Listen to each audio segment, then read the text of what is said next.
My name's Terry Spier. I'm the creative director on the Division 2 here at Red Storm Entertainment. And I'm Tony Sturtzel, senior producer here at Red Storm on the Division 2. All right, thank you, gentlemen, for taking some time to talk to us about the Division 2 and more specifically the PvP aspect of what we got to play yesterday.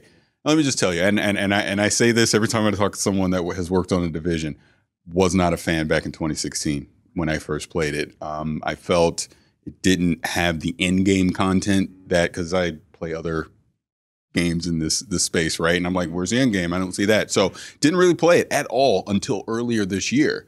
Once the 1.8 update came out, I jumped back in and I was like, oh man, I have been missing out. Me and this guy over here, you know, we just rolled through doing all the shield stuff, just everything in the game. And more specifically, our adventures in the Dark Zone is what we've been having. So as we're here today for this event and what you've been able to show with the Dark Zone, kind of start talking about what's changed, because now we have 3 different zones of the Dark Zone. So let's just go into that first. I think you hit the biggest one already. So it's 3 Dark Zones now. I mean, I know you guys heard this already, but we've added so many things to the Dark Zone loops, right? If we're talking about the new Rogue State that focuses on PvE activities, right? That theft and the greed.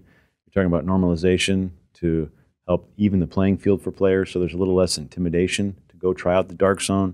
The dynamic nature of the Dark Zone, in fact, has changed completely. You know, I would say the original Dark Zone was a little more hand-scripted, right? It's a lot more dynamic now, living and breathing, and it's gonna react to how players are playing it and where they're playing it. So what activities pop off? I mean, there's tons of stuff. Yeah, every single feature got evolved in some way, right? So even things like landmarks in the later updates from the first game, we started adding waves to landmarks, and then we eventually added a clearing reward in the DZ North area.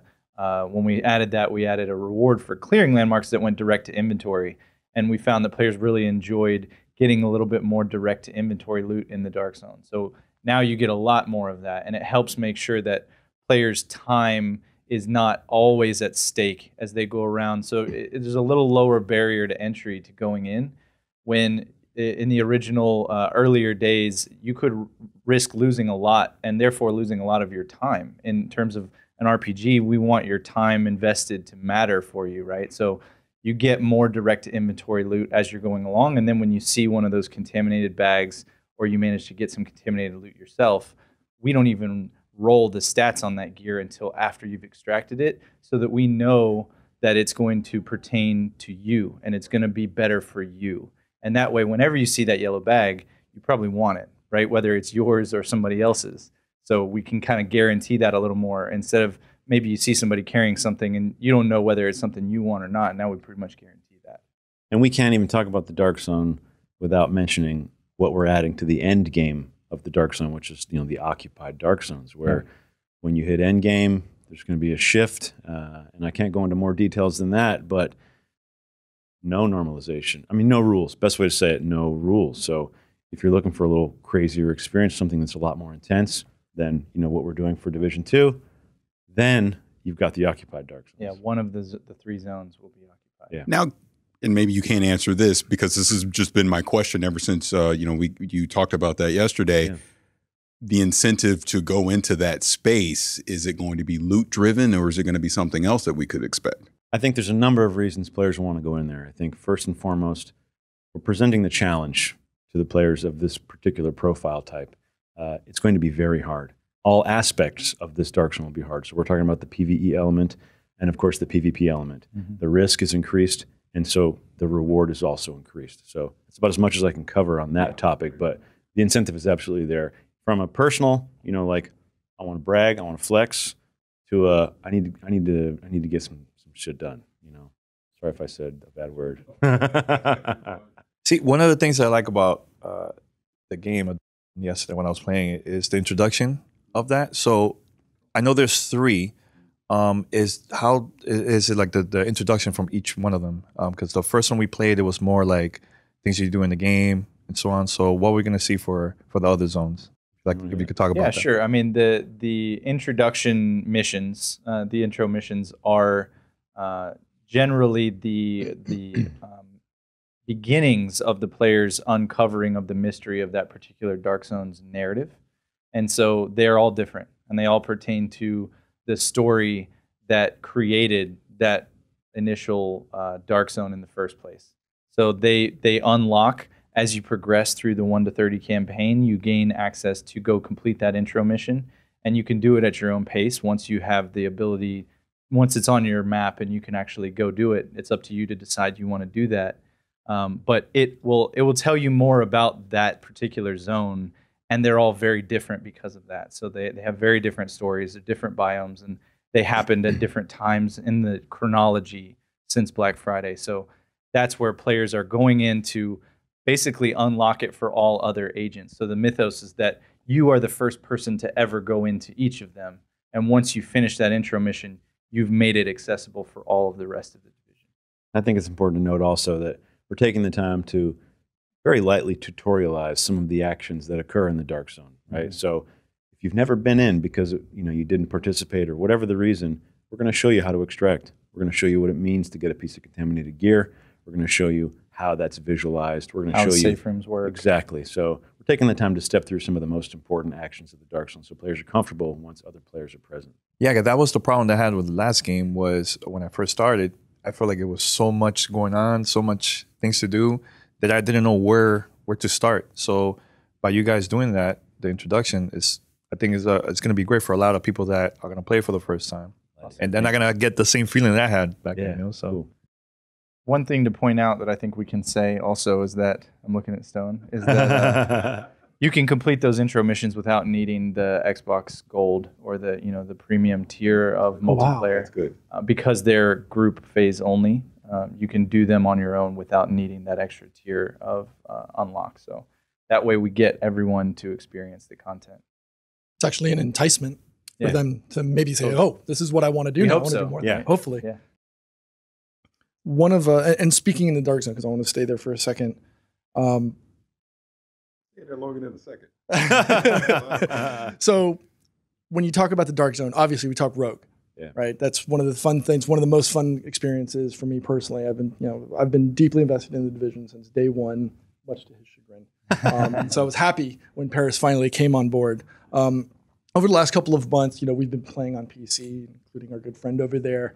There's been a couple of moments where we've either gone rogue or someone has gone rogue on us. You guys mentioned a new, a reworked rogue system. Can you talk more about that? Sure. The PvE aspect of the first stages of the rogue system, right? Make sure it's not just about PvP. I think what we've done is we've really focused on all the stuff we've learned from the original game, like how players react to timers. Do they like to run them down? Do they like to run away? We've made improvements to how manhunt is, how players can approach the manhunt clearing, how opponents of the manhunts, how they can approach, finding them and the rewards. That the whole process was massaged. I mean, we really haven't changed a whole lot from the original game if you've, been paying attention. The rogue toggle is still there. Now you can toggle rogue without toggling rogue, right? It's the actions in the world that do it. So it's a refinement and evolution of the system, really. Yeah, we've added a lot of PvE depth with basically any action that you can do as a shade agent, be it unlocking chests or gathering a Dark Zone drop.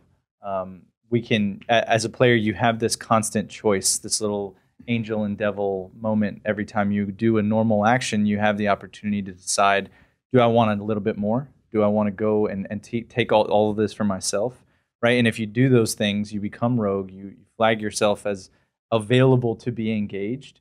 But the signs and feedback are still fairly discreet. So we don't ping you on the map at that point. If you're just in those early stages of rogue, you can still kind of stay in the shadows. But if another player sees you and they pick up on the fact that you're stealing, they have the option to engage you. So the threat and the tension is still there. But when you combine that with the fact that there's a lot more signs and feedback in the map now, so you can see where other players are a little bit easier. You can tell when landmarks are being engaged. You can tell when supply drops are being engaged. As a player who's trying to engage in those early stages of rogue and doing the PvE stuff, you can kind of move around and try to avoid where other players are if you're savvy enough. So, it's all there's a little bit of nuance in there that helps kind of dictate how players are going to engage in their night. but that creates a lot of variety as well. See, well, they were playing the PC version. I'm by myself playing the Xbox version, right?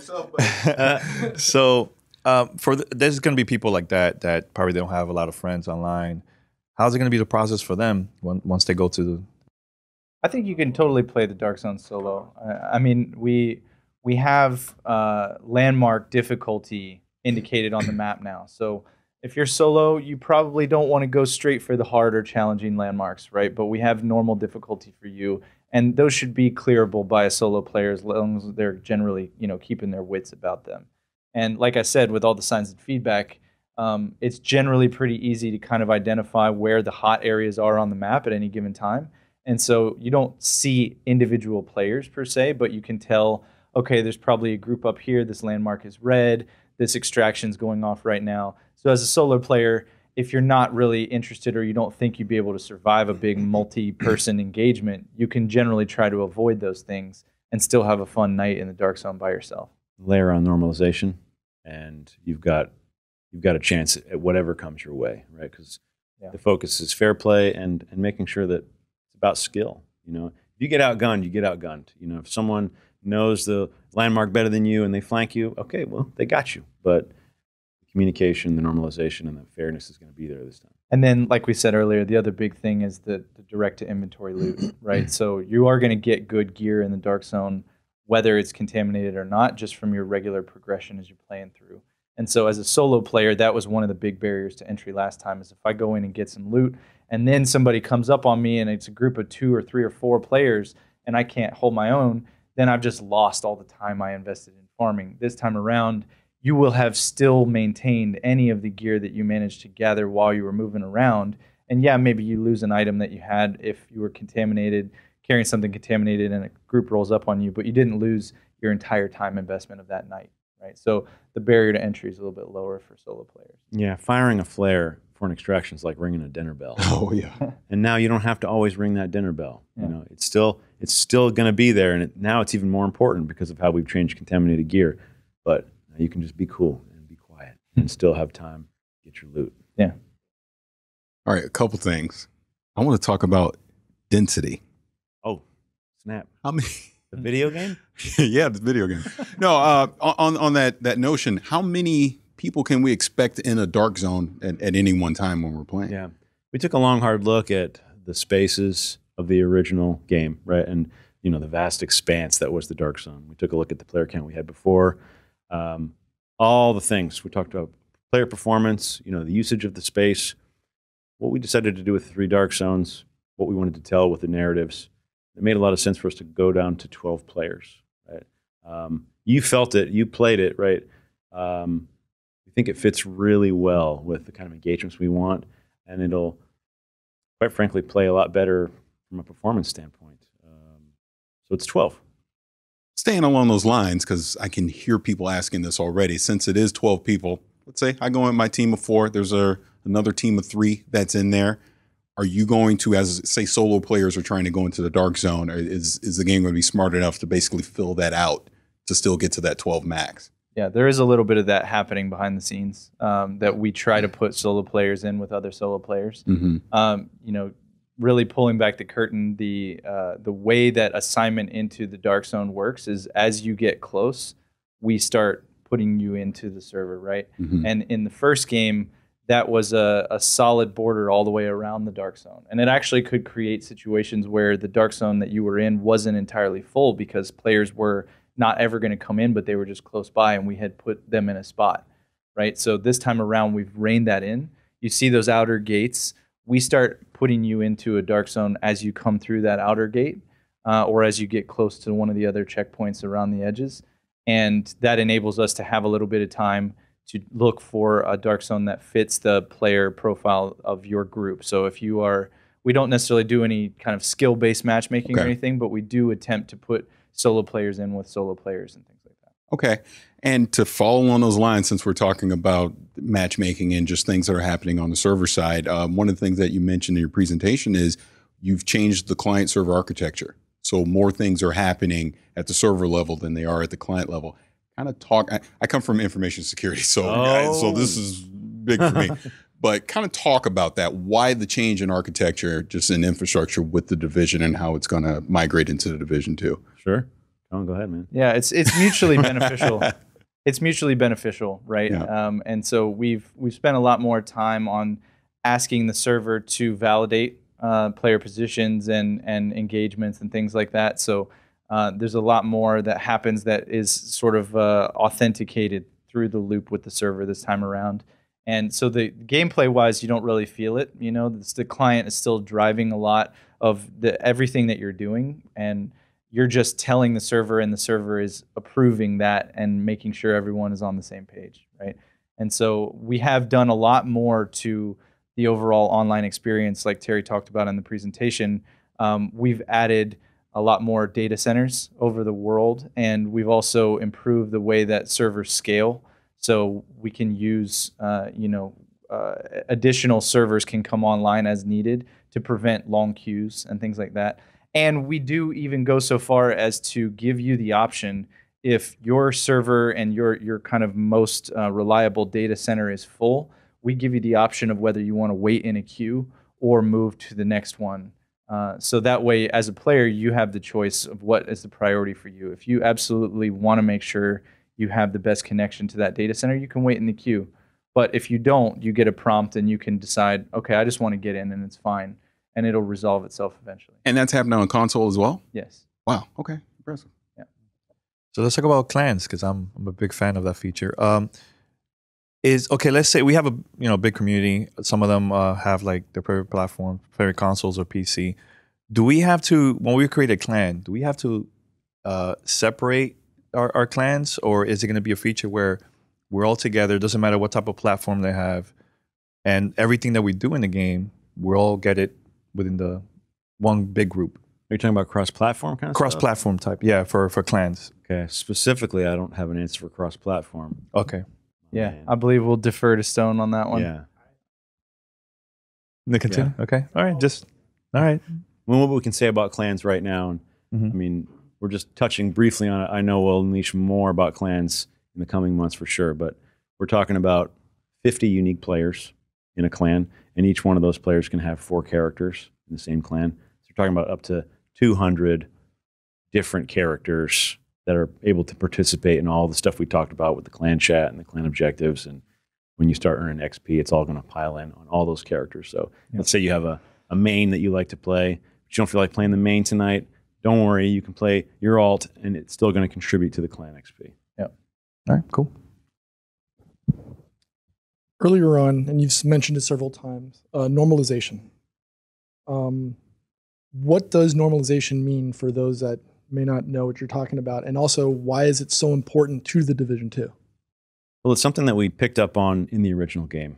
The Dark Zone from the original game was, lawless. There was no normalization whatsoever.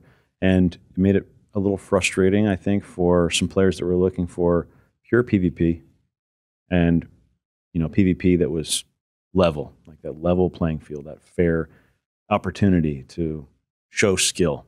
And so in some of the summer updates, we introduced skirmish back then, and it was normalized. We got a really positive response because players felt like, okay, cool, right? I haven't optimized my gear, but I can still step in the ring and participate. Mm-hmm. So we wanted to move forward with that. When we say normalized, right, it's maybe the most simple way I could say it is, because we're an RPG and we have rarity tiers, and you're going to get the orange M4, the legendary M4, and I don't play that much. I've got a piece of junk, but the damage output is going to be, I'm not going to say made the same, but we're going to rein it in. So, the kill times and things like that are going to feel very similar. So, and you can just jump right into a character.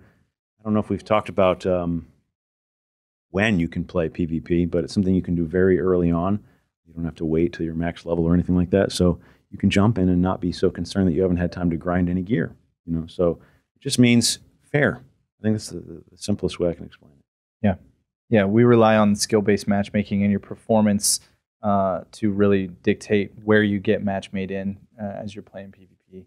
So that's the thing that helps differentiate who's playing against who. And overall, within any one of those sort of bands of player strata. The skill comes in as the major differentiating factor, and player gear is going to be brought into a kind of relative difference from everybody else that's in there with you, so that you're able to compete night in and night out with people who might have 3 or 4 times the amount of time in the game that you do. So once you go into the lawless dark zone, that means all of your perks matter, or all of the everything. All of we don't change a single stat. Nope. Nothing. Yeah, we don't touch it. That's when it gets hectic. And Terry mentioned it earlier too, and this is something that's important to us, is because we added the normalization in the first game towards the end of the post-launch, or the end of last year in post-launch, and we didn't really clearly show you what we were doing. We explained it on stream a few times, and we kind of told the community who was paying close attention. But this time around, we have a button press toggle to view the normalized stats inside the game. So when you view your inventory, you can see exactly what we're doing. And we're not trying to turn on and off talents and things like that with normalization. What you come in with, and we're respecting your RPG choices, right? But we are able to show you right from the character sheet what exactly we've done to your build, so that and you can still min-max even within those parameters. Yeah, that's a detail that hasn't really made its way out yet, is that, we're normalizing to let's just say a specific strata or band. And if you have gone beyond that, you're going to receive a little extra benefit for your time put in. But it's not going to be monumentous, but if you spent the time, you'll have a little advantage to feel, right? So it's not a clamp, and if you've gone beyond that strata, you'll earn rewards for that. Okay, so let's switch gears. We played Skirmish yesterday.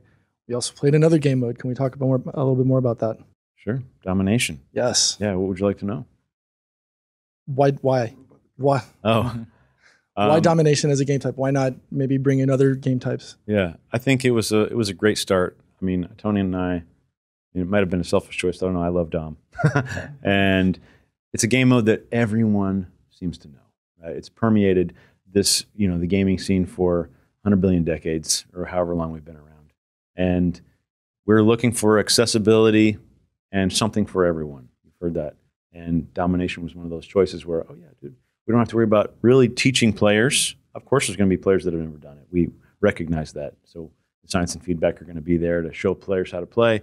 But TDM and Dom, right? It's a really nice choice for players to get their feet into conflict. Yeah, and it's a great start into objective-based gameplay, right? Yeah. That working with your team, having some strategy.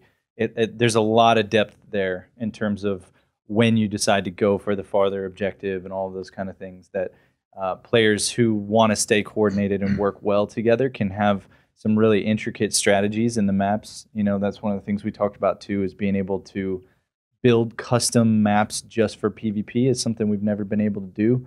We had PvP in Last Stand, and we used the Dark Zone for that. And then we had the Skirmish when we released it in Update 1.8 last year. We had the maps were also used for Resistance. So we've always had this sort of multi-purpose nature to the spaces that we've made.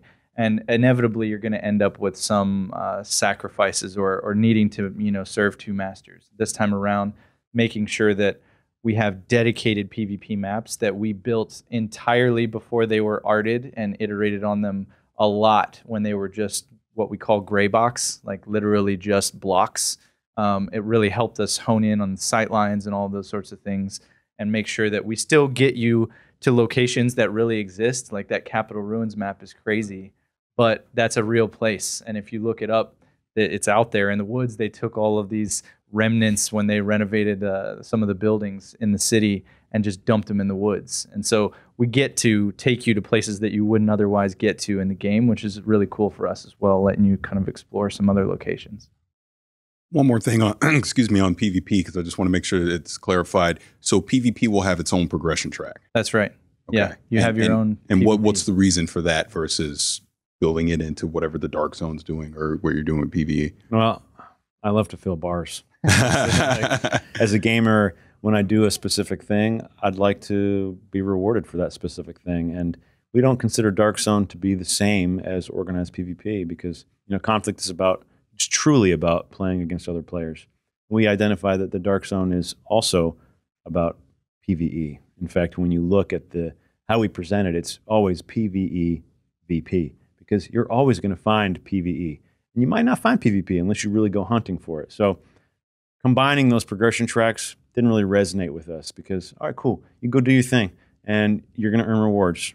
You play PvP, we want people to know that you play PvP and going to get those rewards for Yeah, and I think it stays in the something for everyone sort of umbrella, right? Where we know that some players are not really as interested in PvP, and we don't want the game to be trying to force them sort of arbitrarily to go, dive into that experience if that's not what they're coming to the Division 2 for.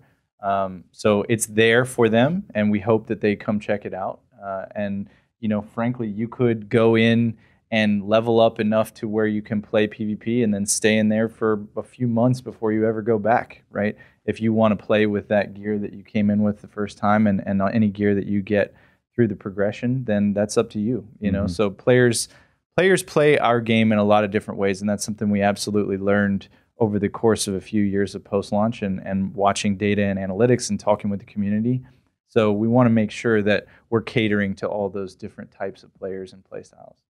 Okay, so I want to go this direction, and I like to talk. I'm a long-winded guy, so just bear with me just a second. Too. So first and foremost, and I'll stick with just being in the Dark Zone, the environment, the level design just is incredible. It really is. I found myself many times just going, wow, that's the Capitol building in the background. But yeah, this really is Washington, D.C. and, in this whole post-apocalyptic world or whatever you want to call it with the virus and everything.